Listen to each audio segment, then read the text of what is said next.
સાથે આપણા તાલુકા પંચાયતના પ્રમુખ શ્રી આદરણીય માગતાભાઈ સાથે આપણી આ કાર્યક્રમને શોભાવવા માટે અને બાળ વૈજ્ઞાનિકોને પ્રોત્સાહન આપવા માટે અહીં ઉપસ્થિત નર્મદા જિલ્લાના શિક્ષણ અધિકારી ડોક્ટર કિરણબેન પટેલ સાહેબ સાથે પ્રાથમિક શિક્ષણ અધિકારી એવા નિશાંતભાઈ દવે સાહેબ સાથે શિક્ષણ સંઘ હોય કે શૈક્ષિક મહાસંઘ હોય તમામ સંઘના પદાધિકારીઓ, આચાર્યશ્રીઓ, શિક્ષકગણ અને આ જે કૃતિઓ જે બાળ વૈજ્ઞાનિકોને કૃતિઓ તૈયાર કરીને લાવનાર શિક્ષક મિત્રો અને નાના બાળ વૈજ્ઞાનિકો અને તમામ શાળામાંથી પધારેલા વિદ્યાર્થી મિત્રો સૌને હું આવકારું છું અને આજે જ્યારે અમને આમંત્રિત કરીને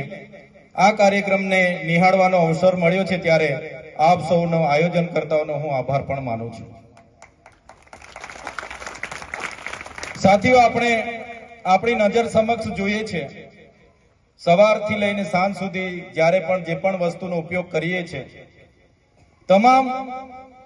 વસ્તુ હોય કે કોઈ પણ સાધન હોય, સુવિધા હોય, ભૌતિક સુવિધા હોય, તમામ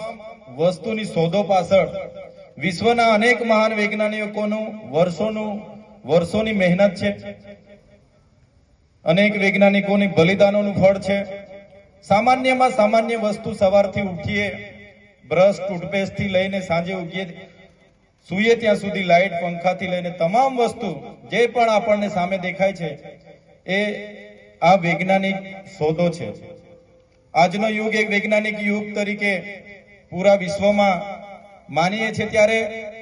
આ શોધો પાછળ વિશ્વના અનેક વૈજ્ઞાનિકોની વર્ષો જૂની મહેનત છે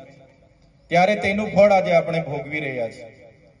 વિશ્વના મહાન વૈજ્ઞાનિકોની વાત કરીએ, આઈન્સ્ટાઈન હોય, ન્યૂટન હોય, ગ્રેહામ બેલ હોય કે એવા તો કેટલા વૈજ્ઞાનિકોએ પુષ્કળ મહેનત, ધ્યેય, સમર્થન પોતાનું એ કરીને આટલી મોટી શોધો કરી છે ત્યારે આજે આપણે સુખીથી રહી શકીએ છીએ અને ભૌતિક સુવિધાવાળું જીવન જીવીએ છીએ।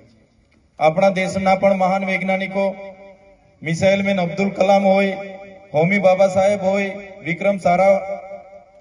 સારાભાઈ હોય કે એવા કેટલાય વૈજ્ઞાનિકોએ પોતાનું યોગદાન આપીને વિશ્વ સ્તરે નામ કમાયું છે। ત્યારે જે રીતે આપણા ચેરમેન સાહેબે કીધું કે વૈજ્ઞાનિકોની શોધોમાં આવનારા ભવિષ્યમાં આપણે પર્યાવરણ પણ બચાવવું પડશે, આપણું પાણી પણ શુદ્ધ રહે એ જોવું પડશે અને પ્રદૂષણને પણ અટકાવવું પડશે અને સાથે સાથે નવા અનેક પ્રકારના રોગો આજે આપણને જોવા મળે છે। એનું કારણ પણ નવી દવાઓ શોધાયેલી છે, નવા જંતુનાશક દવાઓ હોય, હાઇબ્રિડ બિયારણો હોય કે અનેક પ્રકારની વધારે પડતી સુવિધાઓને